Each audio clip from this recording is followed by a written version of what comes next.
예, 오늘부터 디모데후서 강의 말씀을 이제 해나가게 되는데요. 우리가 성경 공부 시간에 이미 많이 들어서 잘 알고 있지만 디모데후서는 바울의 13가지 서신 중 가장 마지막에 적은 그런 바울의 서신입니다. 그래서 바울의 디모데후서는 바울의 유언장이라고 그런 별명을 가지고 있습니다. 바울은 AD 67년에서 68년경에 그는 참 로마에서 참수형으로 순교를 당하게 됩니다. 대부분의 신학자들은 그래서 바울이 67년, 68년경에 순교를 했으니 이 디모데후서는 AD 66년경에 쓰였을 것이다라고 다들 일치하게 말을 하는데요. 디모데후서는 이미 말씀드린 것과 같이 바울의 유언장과 같은 그런 말씀이라고 여러분들에게 말씀드린 것과 같이 바울은 이제 자신이 사명자로서의 이 땅에서의 삶이 얼마 남지 아니하였다라는 것을 직감을 하게 되어서요. 믿음의 아들이자 에베소 교회의 목회자로 있었던 후배 목회자 디모데에게 마치 아버지가 아들에게 마지막 유언을 남기듯이 간절함을 가지고 앞으로 이제 아들 디모데가 하나님의 사람으로서 어떻게 하는 것이 하나 후회 없는 그런 하나님의 사람의 그런 여정이고 또 목회인가를 말해주고 또 끝까지 마지막까지 달려가기를 원하는 그런 간절함을 가지고 사랑함을 가지고 적은 말씀이 바로 이제 디모데후서입니다. 그래서 정말 디모데후서를 읽다 보면 바울의 디모데를 향한 그런 절절한 어떤 간절함, 사랑이 느껴지기도 하고 어떨 때는 정말 단호한 그런 권면의 그런 말씀도 나오는 것을 우리가 보게 됩니다. 먼저 1, 2절은 인사말입니다. 1, 2절을 보면 하나님의 뜻으로 말미암아 그리스도 예수 안에 있는 생명의 약속대로 그리스도 예수의 사도된 바울은 사랑하는 아들 디모데에게, 여러분 육신적으로는 디모데는 바울의 아들이 아니죠. 그런데 믿음 안에서 낳은 아들이라고 그렇게 표현을 합니다. 항상.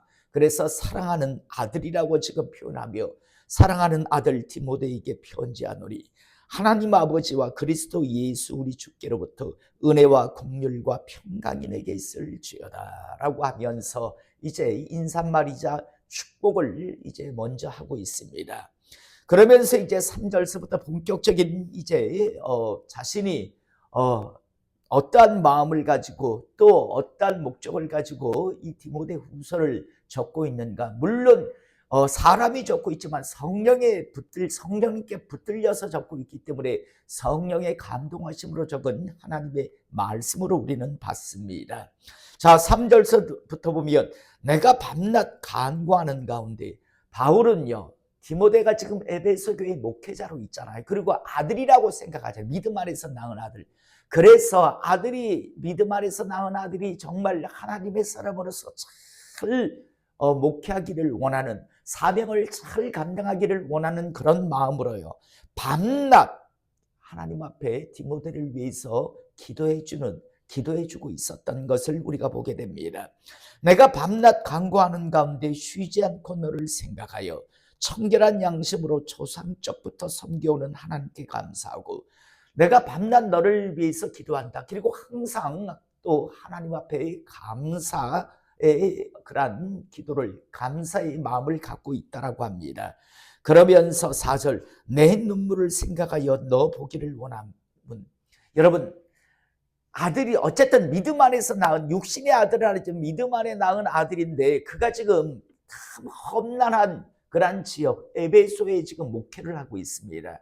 그러다 보니까 아비의 그런 마음으로서 디모데가 너무너무 근심되기도 하고 염려되기도 하는 그런 마음이 있었습니다. 그래서 혹시 이 아들이 목회하다가 울지는 않을까, 외로워서 힘들어서 고통스러워서 혹시 너무 이렇게 힘든 그런 지금 상황은 아닐까라고 하는 그런 생각, 마치 정말 아버지가 아들에게 갖는, 또 바울은 자신이 하나님의 종으로서 평생을 살아왔기 때문에 목회가 얼마나 힘들고 어렵다는 것을 너무나 잘 알고 있잖아요.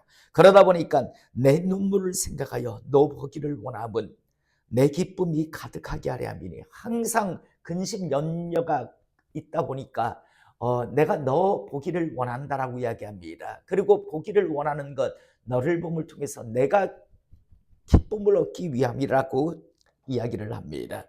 그러면서 이는 내 속에 거짓이 없는 믿음이 있음을 생각합니다. 네가 약삭빠르게 세상적인 그런 사람이라면, 네가 그런 목회자라면 사람이나 산살 비유나 맞추면서 그냥 이렇게 정말 메신저가 아니라 마사지사로서의 그런 어떤 하나님의 일 종이 아닌 그런 인간적인 어떤 비유나 마치는 그런 짓이나 하는 사람이라면 바울이 눈물을 흘릴 것도 없고 걱정할 일도 없겠죠. 그런데 디모데가 어떤 사람이라는 걸 그는 알고 있었습니다.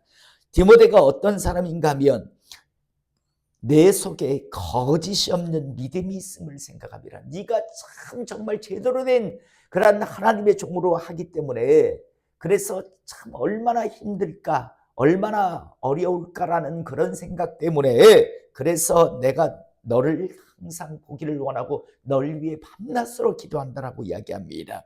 그러면서 디모데 속에 있는 이 거짓 없는 믿음은 어디서부터 시작되었는가?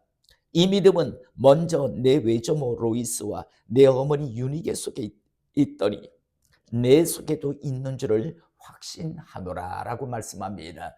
참 이렇게 외조모 로이스와 그 엄마 유니게를 통해서 디모데는요, 좋은 신앙의 유산을, 거짓 없는 그런 믿음을 상속받을 수 있었습니다. 저는 그런 믿음의 부모가 될 수 있기를 이 시간 축복합니다. 정말요, 이걸 믿음의 유산으로 물려준다는 건 이건 정말 귀하고 소중한 겁니다. 여러분, 말로 이렇게 믿음을 전수받는 게 아니라 여러분 그 어머니를 통해서 그 신앙의 유산을 받을 수 있습니다. 언젠가도 한번 말씀드렸지만 예전에 어떤 어머니가 어린 아들을 데리고 새벽 예배를 갔는데, 꼭 새벽 예배를 갔다가 오면서 남의 집에 애호박도 하나 뜯어가고 된장찌개 끓인다고 또 고추도 몇 개 따가고 파도 몇 개 파가고 하는 그런 행동을 했다고 전에도 한번 말씀을 드렸습니다. 그런데 이 아들이 장성해서 이제 서울로 이제 직장을 잡아갈 때 어미가 그런 이야기를 하잖아요. 아들아 서울 가서 신앙생활 잘 해야 한다라니까 아들이 뭐라고 했냐면 어머니의 신앙은 역겹습니다 라고 했다고요. 전 어렸을 때부터 어머니가 새벽 예배 드리고 와서 남의 집 텃밭에 들어가서 남의 그 정성 들여 키운 것들을 한두 개씩 따올 때마다 정말 역겨웠습니다. 그리고 내가 크면 나는 절대 신앙생활 안 하겠다고 다짐을 했습니다. 어머니는 지금 나한테 지금 뭐 신앙생활 잘하는, 전 신앙생활 안 할랍니다. 어머니 같은 신앙생활 하느니 전 예수 안 믿을랍니다 라고 하면서 결국은 신앙의 유산을 물려주지 못하는 부모지요. 그런데 유니게와 로이스는 디모데에게 거짓 없는 믿음의 유산을 물려주는 참 귀한 그런 사람들이었습니다. 저는 오늘 이 시간 이곳에 있는 우리 모두가요, 귀한 믿음의 유산을 우리의 자녀들에게, 우리의 후손들에게 물려줄 수 있는 그런 믿음의 부모가 될 수 있기를 이 시간 다시 한번 주님의 이름으로 축복합니다.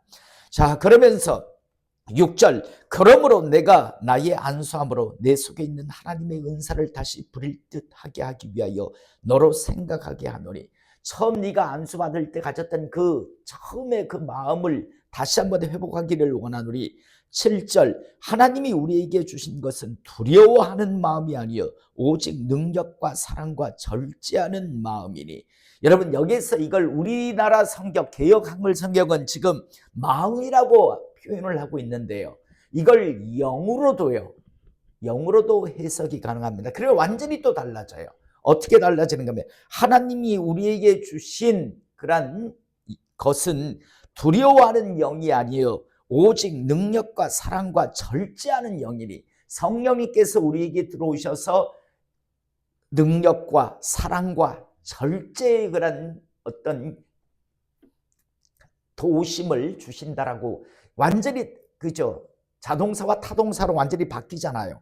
하나님이 우리에게 주신 것은 두려워하는 마음이 아니요 오직 능력과 사랑과 절제하는 마음이니 이건 우리 쪽에 사는 것 같은데 그런데 이걸 마음이 영으로 해석하면요. 이건 성령님이거든요. 그래서 하나님이 우리에게 주신 것은 두려워하는 영이 아니요. 하나님이 우리에게 삼위 하나님을 보내주신 건 두려워하라고 성령님을 보내주신 게 아니라 능력과 사랑과 절제하라고 성령님을 우리에게 보내주셨다라고 지금 말씀하고 있는 겁니다. 자, 여러분, 디모데가 에베소에 우리가 뒤에서도 계속 볼 수 있지만 참 에베소라고 하는 지역이 별난 지역이고 별난 교회였습니다. 그런데 거기에 어린 디모데를 목회자로 젊은 디모데를 목회자로 세워두다 보니까 그리고 심지어 우리가 전서에서 보면 내 연수함을 업신여기지 못하게 하라라고까지 하잖아요. 권면하잖아요. 그 정도의 그런 어려운 목회인데 그런데 디모데에게 지금 하고 있는 권면은 뭡니까? 디모데야 두려워하지 마라. 주의 일을 하며 너를 목회자로 세운 건 네가 두려워하지 않기를 원한다. 목회를 하며 두려움을 갖지 않기를 원한다라는 그런 지금 권면을 하고 있는 겁니다. 그러므로 너는 내가 우리 주를 증언함과 또 주를 위하여 갇힌 자 된 나를 부끄러워하지 말고 내가 지금 로마 감옥에 갇히고 내가 이제 곧 순교를 할 텐데 내가 지금 로마 감옥에 갇힌 것 그리고 내가 앞으로 내가 순교를 하는 것에 대해서 부끄러워하지 마라. 그리고 더 나아가 두려워도 하지 말라라고 이야기합니다. 여러분 디모데 역시도요 나중에 순교합니다. 디모데 역시도 나중에 바울과 같이 주저없이 순교의 길을 디모데 역시도 나중에 걸어갑니다. 디모데의 마지막은 순교였습니다. 자, 오직 하나님의 능력을 따라 복음과 함께 고난을 받으라. 디모데야, 이제 오직 하나님의 능력을 따라 복음과 함께 고난을 받으라. 약삭 빠르게 그러는 게 아니라 고난에 동참하라라고 말씀합니다. 여러분, 저는 우리 이 시대에 있잖아요. 복음을 전한다라고 하지만 너무 그래서 기복신앙이라고 이야기하잖아요. 실제 하나님께서 우리를 부르신 건 복받으라고 우리를 부르신 게 아니고요. 예수 그리스도의 고난에 동참하라고 부르셨다는 사실을 잊지 않기를 이 시간 축복합니다. 오늘 오직 하나님의 능력을 따라 복음과 함께 고난을 받으라. 아들 디모데 그토록 사랑하는 아들에게요. 권면을 하는데 복음과 함께 디모데야 아들아 고난에 동참해라 라고 지금 권면합니다. 더 나아가 9절 하나님이 우리를 구원하사 거룩하신 소명으로 부르시면 너와 나를 거룩하신 소명 불러주심이거든요. 콜링이라고 하는데 거룩하신 소명으로 부르시면 우리의 행위대로 하심이 아니요 오직 자기의 뜻과 영원전부터 그리스도 예수 안에서 우리에게 주신 은혜대로 하심이라. 저는 이 말씀을요 많은 사람들이 이 말씀을 뭐라고 하냐면 우리의 행위대로 하심이 아니요 봐라 인간이 무슨 어떤 잘해서 이렇게 행함으로 구원받는 게 아니라 은혜로 구원받는 거다라고 이 말씀을 그렇게도 해석합니다. 그런데 저는요 이 말씀을요 어떻게 해석하는 게 맞다라고 생각하냐면 우리의 행위대로 하심이 아니요 우리가 자격이 있어서 하나님이 우리를 불러주신 게 아니고 하나님께서 은혜로 불러주신 것이다. 여러분 우리가 뭘 했든요 그게 야 넌 내 종으로서 자격이 되네 그래서 내가 너 부르겠다 이게 아니고 우리가 하나님의 사람으로 지금 구원의 백성으로 이 마지막 시대의 일꾼으로 부름받은 건 여러분과 제가 자격이 있어가 아니라 그래서 우리의 행위대로 하심이 아니요 자격이 있어서가 아니라 하나님의 은혜로 우리를 불러주셨다는 그래서 모든 것이 은혜라고 하는 사실을 잊지 않기를 원합니다. 여러분 이걸 이렇게 해석하면요 야 하나님의 은혜로 부름받았지 내가 무슨 자격이 있어가 아니라 참 감사하지 하면서 우리가 충성스럽게 일을 할 수 있는데 이 말씀을 다른 식으로 다시 말해서 봐라 행위대로 구원받는 거 아니잖아 우리의 행위대로 하심이 아니다 봐라 우리가 개떡같이 살아도 교회만 다니면 나 천국 가는 거야 그런 식으로 그냥 막 다 그렇게 해석할 수 있잖아요. 저는 다시 한번 이 말씀을 똑같은 건데 어느 쪽으로 이렇게 보느냐에 따라 달라 보이듯이요. 저는 이 말씀 9절에 우리의 행위대로 하신 게 아니요. 이거는 행위라는 건 우리가 어떤 자격이 아니라 우리가 자격이 있어서 부른 게, 바울은 너와 내가 하나님의 종으로 부름받은 건 자격이 있어서가 아니라 우리가 뭘 잘해서 자격이 있어서 종으로 부름받은 게 아니라 은혜로 부름받은 거다. 그러므로 그 은혜를 잊지 말라라고 해야지, 이걸 갖다가 행위로 구원받는 게 아니다, 이렇게 하면 그 다음에 그 말씀을 뭘로 해석하려고요? 자, 그러면서 10절, 이제는 우리 구주 그리스도 예수의 나타나심으로 말미암아 나타났으니 그는 사망을 패하시고 복음으로써 생명과 썩지 아니할 것을 드러내신지라. 내가 이 복음을 위하여 선포자와 사도와 교사로 세우심을 입었노라. 어떤 직무를 감당하느냐에 따라서 이제 뭐 선포자, 사도, 교사, 똑같은 그런 사람이지만 어떤 직을 감당하느냐에 따라서 이제 바울 자신은 이 세 가지 이런 직무를 감당했기 때문에 내가 이 복음을 위하여 어떨 때는 선포자, 어떨 때는 사도, 어떨 때는 교사로 하나님 앞에 세우심을 입었다라고 이야기합니다. 이로 말미암아 내가 또 이 고난을 받되 부끄러워하지 아니함은 내가 믿는 자를 내가 알고, 자신이 이제 하나님의 그런 부르심을 은혜로 부름받고 어떨 때는 선포자, 사도, 교사의 직을 감당하고 지금은 이제 감옥에 갇히고 곧 이제 순교의 그런 길을 걸어가겠지만, 그러나 내가 부끄러워하지 않는다, 다르게 내가 후회하지 않는다라는 말입니다. 왜냐하면 내가 믿는 자를 내가 안다. 그가 믿는 자는 누구였습니까? 예수님, 하나님이잖아요. 내가 믿는 자를 내가 안다. 또한 내가 의탁할 것을 그날까지 그가 능히 지키실 줄을 확신함이라. 그가 나를 붙들어 주실 것을 내가 순교의 그 순간에도 하나님은 나를 붙들어 주실 것이라는 걸 내가 확신한다라고 이야기합니다.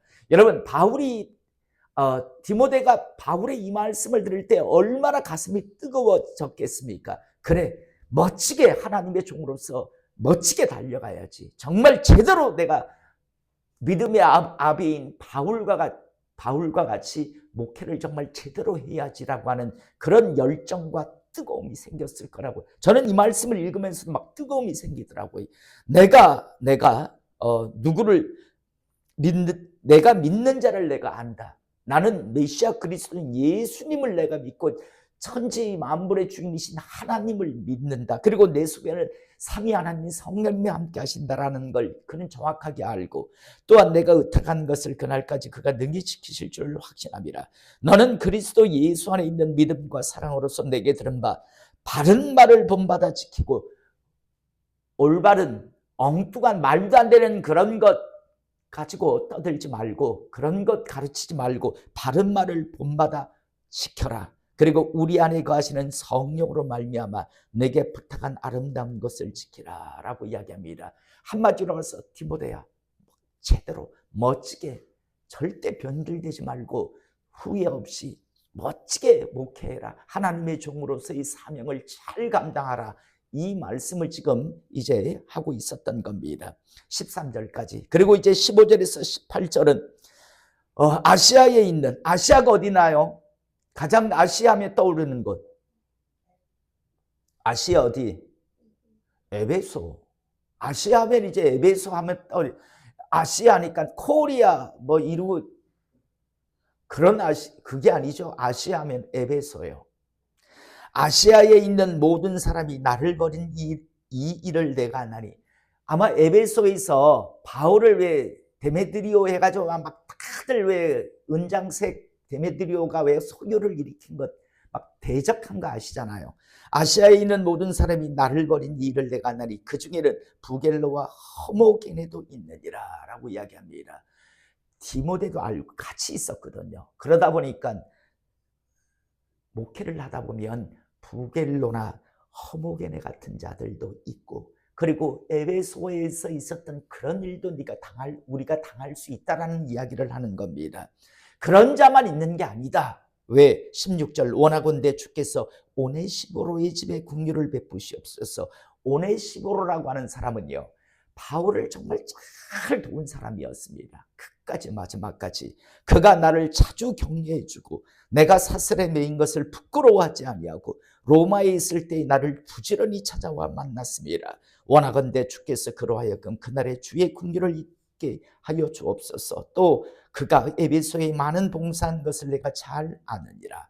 자, 에베소에는요 부겔로, 허모게로, 에베소 교회 사람들이 다 일어나서 바울의 그 목회를 방해할 때 주동자가 부겔로와 허모게네라고 하는 사람도 있었지만 에베소에는요 오네시보로라고 하는 사람이 있었습니다. 그리고 그 집안이 바울을 나중에 로마 감옥에 갇혔을 때도 사람을 직접 와가지고 도와주기도 했다는 것. 그러니까 바울이 지금 이제 자신이 삶이 얼마 남지 않았다는 것, 순교의 시간이 얼마 남지 않았다는 걸 느끼는 순간 되돌아보는 거예요. 자신의 그런 목표를 되돌아보면서 이런 자들도 있었지. 그렇게 대적하고 방해하는 자도 있었지. 부겔로나 허모게네 같은. 그런데 참 이렇게 나와 내가 주의를 함에 있어서 힘이 되어 주기도 하고 함께 해주던 그런 정말 좋은 믿음의 그런 오네시보로 같은 사람도 있었지. 이 말을 하면서 디모데에게 이 말을 하는 건 무슨 뜻일까요? 너도 잘 알고 있지 않느냐? 목회를 하다 보면 부겔로나 허모게네 같은 너를 대적하는 자도 있을 것이고 또 오네시보로 같은 사람도 있을 것이다 라고 하는 것을 통해서 부겔로나 허모게네 같은 사람을 만난다고 너무 낙심하지 말아라. 대신 오네시보로 같은 사람도 반드시 있으니 그렇게 위로받으며 달려가라라는 뜻도 있고요. 또 바울 입장에서 이제 회상해 보는 겁니다. 참 부겔로나 허모게네를 떠올릴 때 어떤 생각이 들었을까요? 분노도 일어났을 겁니다. 그러면서도 오네시보로 같은 사람을 생각하면 참 귀하고 고맙고 감사한 마음이 생기기도 했을 겁니다. 아마 저도 아마 나중에요. 한 이제 70대 가지고 이제 은퇴할 때쯤 되면 요즘도 문득 그런 생각이 들 때가 있어요. 요번에 특히 왜 우리 온수기 요번에 터져가지고 왜 고쳤잖아요. 새로 갈았잖아요. 제가 항상 온수기만 보면 요번에도 한번 말을 했을 겁니다.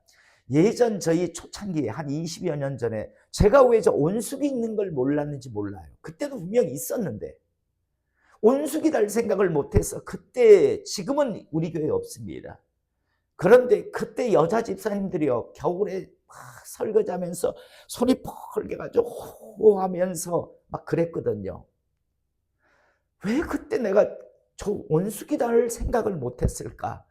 정말 한 번씩 그런 생각을 할 때마다 고맙고 감사하고 그리고 목회를 나중에 은퇴하거나 은퇴 직전에는 꼭 한번 그때 같이 고생했던 지금 뭐 저쪽 먼 데로 다 이사들 가 있고 한데 그래도 뭐 수소문하면 어떻게 만날 수 있지 않을까라는 살아있다면 그래서 꼭 가서 한번 만나서 고마웠습니다. 감사했었습니다라는 말을 꼭 한번 하고 싶어요. 그런 마음이 있어요. 또 나를 힘들게 했던 사람도 물론 있어요.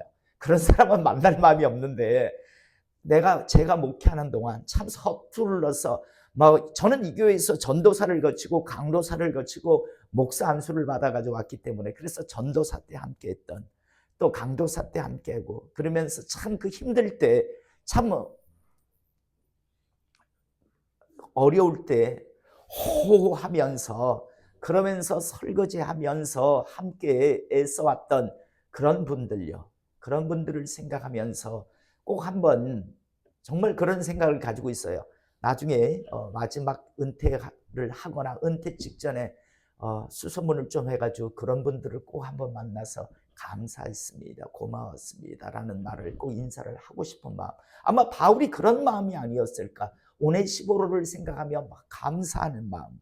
또 부겔로나 허모게네 같은 경우에는 막 답답한 마음, 분노한 마음도 생겼을 것이고요. 그래서 이제 목회가 마무리되는 과정 속에서 되돌아보면서 이제 그런 사람을 떠올리기도 하고 두 번째는 디모데에게 이러이러한 사람도 분명히 있을 것이다라는 걸 이제 말해주는 그런 내용이 오늘 마지막 15절에서 18절의 말씀인 것 같습니다. 자, 우리 모두요. 하나님의 종으로 참 혼미혼란한 시대에 우린 부름받았습니다. 그러나 여러분, 오늘 제가 저 영락공원에 잠시 다녀왔는데요. 참 거기만 가면 언제나 항상 차고 넘쳐요. 사람들이 차고 넘쳐요. 참 그런 걸 보면서 이 땅에 아이들이 태어나는 그런 산부인과 가면 아이들이 많이 태어나는 것만 보이지만 또 거기에 가면 그렇게 떠나가는 사람이 많더라고요. 참 많이들 떠나가는데 그게 어차피 우리 하나님이 만든 창조의 섭리인데 언젠가 우리 역시도요. 그렇게 다들 그쪽으로 떠나갈 텐데, 자, 언제나 후회 없는, 바울이 디모데에게 권면하듯이 우리 모두 후회 없는 그런 믿음의 여정을 달려가기를 이 시간 주님의 이름으로 축복합니다. 기도하겠습니다.